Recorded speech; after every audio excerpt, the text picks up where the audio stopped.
Hello friends, welcome to our YouTube channel Suryavanshi Smita. I am Smita Singh. इस video में हम बात करेंगे क्लास 12th के फिजिक्स के इंपॉर्टेंट फार्मूलाज के बारे में। ये पार्ट 4 है। प्रीवियस पार्टों में हमने चैप्टर 6 तक कवर किया था।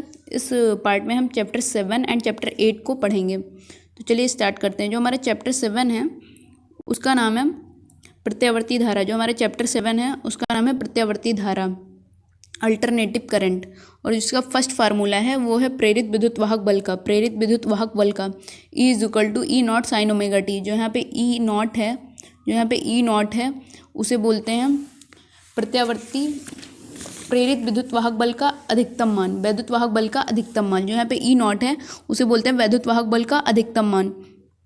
और जो यहाँ पे ओमेगा है वो कुंडली का कोणीय आवृत्ति है। जो ओमेगा है वो है कुंडली की कोणीय आवृत्ति। ओमेगा इज इक्वल टू है कुंडली की कोणीय आवृत्ति, जिसकी वैल्यू होती है 2πf। जहाँ पे एफ होता है आवृत्ति, एफ होता है आवृत्ति, कुंडली की कोणीय आवृत्ति। ओमेगा जो है वो कुंडली की कोणीय आवृत्ति है, जिसकी वैल्यू होती है omega is equal to 2πf। Okay, जो हमारा इसको सेकंड टाइप से लिख सकते हैं E is equal to E naught sine 2πft। E naught sine 2πft, क्योंकि ओमेगा जो होता है वो 2πf के बराबर होता है, तो ई नॉट साइन 2πft लिख सकते हैं, क्योंकि ओमेगा की जगह हम 2πf लिख सकते हैं। और जो इसको सेकंड टाइप से लिख सकते हैं, क्योंकि ई नॉट जो होता है जो विद्युत वाहक बल का अधिकतम मान होता है, वो ई नॉट जो होता है वो बराबर होता है NVA ओमेगा के। ई नॉट बराबर होता है NVA ओमेगा के। तो इसको इस टाइप से भी लिख सकते हैं, E is equal to NVA 2πft। और जो हमारा सेकंड फार्मूला है वो है प्रत्यावर्ती धारा का, अल्टरनेटिव करंट। प्रत्यावर्ती धारा का जो आई जो होता है I is equal to I naught sine omega T. तो यहाँ पे जो आई नॉट है वो अधिकतम मान है, प्रेरित धारा का अधिकतम मान है। और जो ओमेगा है वो तो आपको पता ही है, कुंडली का कुंडली की आवृत्ति है, कोणीय आवृत्ति, कुंडली की कोणीय आवृत्ति है। ओके, और इसको इस टाइप से भी लिख सकते हैं, क्योंकि आई नॉट जो होता है जो ओमेगा होता है वो 2πf के बराबर होता है। तो इस फार्मूले को इस टाइप से भी लिख सकते हैं, I is equal to I naught sine 2πft, क्योंकि ओमेगा की वैल्यू हमने रख दी यहाँ पे 2πf। ओके, और जो हमारा थर्ड फार्मूला है वो है वर्गमाद मूल मान का, धारा के वर्गमाद मूल मान का, जिसे इंग्लिश में बोलते हैं रूट मीन स्क्वायर वैल्यू। और जो धारा का वर्गमाद मूल मान होता है उसकी जो डिफिनेशन होती है वो होती है प्रत्यावर्ती धारा का वर्गमाद मूल मान उस दिष्ट धारा के मान के बराबर होता है, जिसके द्वारा किसी प्रतिरोध तार में उतनी ही दर से ऊष्मा उत्पन्न होती है जितनी कि उस प्रत्यावर्ती धारा द्वारा होती है। अतः प्रत्यावर्ती धारा का वर्गमाद मूल मान को धारा का प्रभावी मान अथवा आभासी मान भी कहते हैं। जो हमारे प्रत्यावर्ती धारा का वर्गमाद मूल मान होता है उसकी डिफिनेशन होती है, प्रत्यावर्ती धारा का वर्गमाद मूल मान उस दिष्ट धारा के मान के बराबर होता है, जिसके द्वारा किसी प्रतिरोध तार में उतनी ही दर से ऊष्मा उत्पन्न होती है जितनी कि प्रत्यावर्ती धारा द्वारा उत्पन्न होती है। ओके, तो इसका जो फार्मूला होता है प्रत्यावर्ती धारा के मान का वो होता है I naught upon root 2, I RMS is equal to I naught upon root 2। जहाँ पे जो आई नॉट है वो धारा का अधिकतम मान है, जिसे महत्तम वैल्यू भी बोलते हैं। और जिसका डिफिनेशन होती है, धारा के जो अधिकतम मान की डिफिनेशन होती है वो होती है शिखर मान, इसे शिखर मान भी बोलते हैं। ये होता है प्रत्यावर्ती धारा अपने माध्य मान से एक और जितना अधिकतम मान प्राप्त करती है वह धारा का शिखर मान कहलाता है। और यहाँ पे जो आई नॉट है वो शिखर मान है धारा का। और यहाँ पे जो इसका सेकंड फार्मूला है, ये second formula I M is equal to 2I naught upon pi. जो यहाँ आई एम का मतलब है ये मीन वैल्यू होती है, जो धारा की मीन वैल्यू होती है। और इसका जो थर्ड फार्मूला हमारा है, फोर्थ फार्मूला है वो है वोल्टेज के वर्गमाद मूल मान का, VRMS जो है वो वोल्टेज के वर्गमाद मूल मान का है, जिसकी जो डिफिनेशन होती है प्रत्यावर्ती वोल्टेज का वर्गमाद मूल मान उस दिष्ट वोल्टेज के मान के बराबर होता है, जिसके द्वारा किसी प्रतिरोध तार में उतनी ही दर से ऊष्मा उत्पन्न होती है जितनी कि उस प्रत्यावर्ती वोल्टेज द्वारा होती है। दोनों दिष्ट मतलब जो वर्गमाद मूल मान धारा का जो है वो और जो वोल्टेज का है दोनों बराबर, बस उसमें धारा की जगह वोल्टेज हो गया है। ओके, और जो इसका फार्मूला है वर्गमाद मूल मान का वोल्टेज के वो है VRMS is equal to V naught upon root two. तो वी नॉट जो है यहाँ पे वोल्टेज का शिखर मान है, तो इसकी जो डिफिनेशन होगी वो यही होगी, प्रत्यावर्ती वोल्टेज अपने माध्य मान के एक और जितना अधिकतम मान प्राप्त करता है वह वोल्टेज का शिखर मान कहलाता है। और इसका जो सेकंड फार्मूला लिखा है VM, ये है वोल्टेज के माध्यमान का, वोल्टेज के माध्यमान का, ये है 2V0 अपान पाई, 2V0 अपान पाई। यहाँ पे V0 जो है वो शिखर मान है वोल्टेज का। और जो इसका फिफ्थ फार्मूला है वो है धारतीय प्रतिघात का। धारतीय प्रतिघात मतलब XC इज इक्वल टू, इसका फार्मूला है XC is equal to 1 upon omega C is equal to 1 upon 2 pi FC। तो यहाँ पे 2 पाई F कहाँ से आया, ओमेगा से आया। ओमेगा इज इक्वल टू होता है, हमें पता है ओमेगा इज इक्वल टू होता है 2 पाई F। तो जब ओमेगा की वैल्यू रखेंगे इस फार्मूले में 1 अपान ओमेगा C में, तो आ जाएगा 1 अपान 2 पाई FC। और जो प्रेरण प्रतिघात होता है जिसे एक्सेल से लिखते हैं, जो प्रेरण प्रतिघात होता है जिसे एक्सेल से लिखते हैं, वो है एक्सेल बराबर omega L. XL is equal to omega L. तो ओमेगा की वैल्यू यहाँ पे भी रख देंगे तो हो जाएगा 2 पाई FL, 2 पाई FL। तो यहाँ F जो है वो आवृत्ति है, L जो है वो प्रेरण प्रतिघात है, कुंडली का प्रेरण प्रतिघात है। ओके, और जो यहाँ पे 7th फार्मूला है वो LR परिपथ के लिए है। जब परिपथ में यल मतलब प्रेरण प्रतिघात के लिए LR परिपथ से मतलब है वह परिपथ जिसमें प्रेरक L वाली एक कुंडली तथा प्रतिरोध R दोनों श्रेणी क्रम में जुड़े हों तथा उसे एक प्रत्यावर्ती voltage V is equal to V0 sine omega T से जोड़ दिया जाए। तो उसका जो प्रतिबाधा निकल के आती है, क्योंकि इस परिपथ में जो धारा और वोल्टेज होते हैं, LR परिपथ में जो धारा और वोल्टेज होते हैं वो पश्चगामी होते हैं। जो धारा होती है वो विभवांतर V से पश्चगामी होती है, तो इनके बीच कालांतर होता है। तो इसमें जो प्रतिबाधा निकल के आती है Z, जिसे Z से डिनोट करते हैं, Z निकल के आता है root R square plus XL का स्क्वायर। क्योंकि जो L होता है, जो धारतीय प्रतिघात होता है, उसे हम जो प्रेरण प्रतिघात होता है उसे हम XL से लिखते हैं, उसे हम XL से लिखते हैं। तो L is equal to Z is equal to R square root R square plus XL का स्क्वायर। उसको सेकंड टाइप से लिख सकते हैं, क्योंकि XL जो बराबर XL होता है वो बराबर होता है ओमेगा L के। XL इज इक्वल टू होता है ओमेगा L। जो प्रेरण प्रतिघात होता है वो ओमेगा L के बराबर होता है। तो यहाँ पे इसको इस टाइप से लिख सकते हैं, root R square plus omega L का होल स्क्वायर।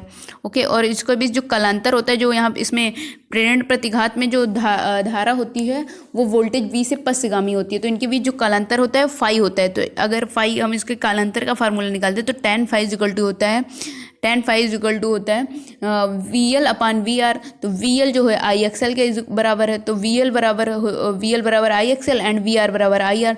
तो ये निकल के आएगा IXL अपान IR। तो I से I कट जाएगी, IXL अपान IR निकल के आएगा IR। तो यहाँ पे जो I से I कट जाएगी तो बचेगा XL अपान R, और XL बराबर होता है ओमेगा L के। XL जो बराबर होता है वो ओमेगा L के बराबर होता है। तो हम यहाँ पे लिख देंगे XL बराबर ओमेगा L और अपान R हो जाएगा। तो इसका जो कालांतर का फार्मूला निकल के आएगा, ये फार्मूला बहुत इंपॉर्टेंट है। ये कालांतर का फार्मूला जो निकल के आएगा वो होगा tan phi is equal to XL upon R या फिर omega L upon R। Okay, और जो हमारा नेक्स्ट फार्मूला है वो CR परिपथ का है, जिसमें धारिता C का एक संधारित्र तथा प्रतिरोध R श्रेणी क्रम में जुड़े होते हैं तथा उसे एक प्रत्यावर्ती voltage V is equal to V0 sine omega T से जोड़ दिया जाता है। जो 8th फार्मूला है वो हमारा CR परिपथ का है, जिसमें धारिता C का एक संधारित्र तथा प्रतिरोध R दोनों श्रेणी क्रम में जुड़े होते हैं तथा इसे प्रत्यावर्ती धारा स्रोत V is equal to V0 sine omega T से जोड़ देते हैं। इस दशा में जो होता है वो प्रतिरोध R के सिरों के बीच प्रेरित विभवांतर VR तथा धारा I समान कला में होंगे। जो प्रतिरोध होता है VR और धारा जो I होती है वो समान कला में होती है, परंतु धारिता C के सिरों के बीच प्रेरित विभवांतर VC तथा धारा I से कला में 90 डिग्री पश्चगामी होता है 1 अपान ओमेगा C। तो XL और XC की वैल्यू हम इस फार्मूले में अगर रखेंगे, XC और XL की वैल्यू हम इस फार्मूले में रखेंगे तो वो हो जाएगा root R square plus omega L minus 1 upon omega C का whole square, omega L minus 1 upon omega C का होल स्क्वायर। और इसके इनमें जो कालांतर निकल के आता है, क्योंकि इसमें जो धारा होती है वो XL के 90 डिग्री अग्रगामी होती है और XC के 90 डिग्री पश्चगामी होती है। तो इनके बीच जो कालांतर निकल के आता है tan फाई बराबर होता है XL माइनस XC अपान R। और इसको इस फार्मूले को ऐसे भी लिख सकते हैं, tan phi is equal to होता है XL की जगह हम वैल्यू रख देंगे ओमेगा L की एंड और XC की जगह 1 अपान ओमेगा C रख देंगे। तो हमारा जो फार्मूला बन के आएगा वो होगा omega L minus 1 upon omega C upon R। ये फार्मूला ये भी लिखा जा सकता है इस फार्मूले के मतलब उनके बीच जो कालांतर है tan phi is equal to omega L minus 1 upon omega C upon R लिखा जा सकता है, जहाँ पे ओमेगा L जो है वो प्रेरणा प्रतिघात है एंड ओमेगा सी जो है धारतीय प्रतिघात है। और इसका जो 10th फार्मूला है एंड लास्ट फार्मूला है वो है एलसी परिपथ की अनुनाद आवृत्ति का। एलसी परिपथ की अनुनाद आवृत्ति का ये फार्मूला भी बहुत इंपॉर्टेंट है, क्योंकि इस जो परिपथ में होता है, जो एलसी परिपथ होता है ना, उसमें कालांतर नहीं होता है, उसमें जो कालांतर नहीं होता है, इसीलिए उसमें अनुनाद की स्थिति होती है, क्योंकि एक्सएल बराबर होता है एक्ससी के, एक्सएल बराबर हो जाता है एक्ससी के। तो ये फार्मूला निकल के आता है अनुनाद आवृत्ति का, F is equal to 1/2 pi root L C, 1/2 pi root L C, 1/2 pi root L C, तथा जिसमें जो Z इज इक्वल टू होता है वो एक्सएल बराबर एक्ससी, मैक्सिमम ऑफ द बराबर एक्ससी। ओके, और उसके बाद जो हमारा अगला चैप्टर है, नेक्स्ट चैप्टर जो हमारा है वो है चैप्टर 8, जिसका नाम है वैद्युत चुंबकीय तरंगे। ये जिसका नाम है वैद्युत चुंबकीय तरंगे, इलेक्ट्रोमैग्नेटिक वेव्स। और इसका जो फर्स्ट फार्मूला है वो मैक्सवेल के समीकरण है। इसमें यही फार्मूला इंपॉर्टेंट है मैक्सवेल के समीकरण के। उसका मैक्सवेल का प्रथम समीकरण जो था वो है phi vector E into D A vector is equal to Q upon epsilon naught. और जो इसके सेकंड, जो मैक्सवेल का सेकंड समीकरण था, उसका फार्मूला है समाकलन vector V is equal to vector V into D A vector V into D vector A is equal to 0। और जो इनका थर्ड समीकरण था वो था समाकलन vector E into D vector L is equal to D phi V upon D T, जहाँ यहाँ पे 5v जो है वो चुंबकीय फ्लक्स है, 5v जो है वो चुंबकीय फ्लक्स है, क्योंकि यहाँ पे v लिखा है ना, इसलिए चुंबकीय फ्लक्स। अगर 5e लिखा होता तो वो होता है वैद्युत फ्लक्स, वो वैद्युत फ्लक्स होता। और जो इनका फोर्थ जो समीकरण था, फोर्थ जो इक्वेशन थी वो थी समाकलन vector v into D vector l is equal to mu naught I C plus I D. जो यहाँ पे आई सी है वो चालन धारा है, और जो आई डी है जो डिस्प्लेसमेंट मतलब विस्थापन धारा है। तो म्यू नॉट, और यहाँ पे म्यू नॉट जो होती है वो चुंबकशीलता होती है, म्यू नॉट जो होती है निर्वात की चुंबकशीलता। Mu naught is equal to होता है 4 पाई इंटू 10 की पावर -7। और इसका जो सेकंड फार्मूला है वो वैद्युत तथा चुंबकीय क्षेत्र के आयामों के अनुपात का है, आयामों के अनुपात का। ये फार्मूला बहुत इंपॉर्टेंट है, इससे बहुत सारे न्यूमेरिकल्स होते हैं। E naught upon V naught is equal to C. तो यहाँ पे जो ई नॉट है वो वैद्युत क्षेत्र का आयाम है, और जो वी नॉट है, यहाँ पे जो ई नॉट है वो वैद्युत क्षेत्र का आयाम है, और जो वी नॉट है वो चुंबकीय क्षेत्र का आयाम है। और जो सी है वो है जो निर्वात में प्रकाश की चाल होती है, जिसकी वैल्यू तो हमें पता ही है, जिसकी वैल्यू होती है सी इज इक्वल टू 3 इंटू 10 की पावर 8 मीटर पर सेकेंड, 3 इंटू 10 की पावर 8 मीटर पर सेकेंड सी की वैल्यू होती है निर्वात में प्रकाश की चाल की।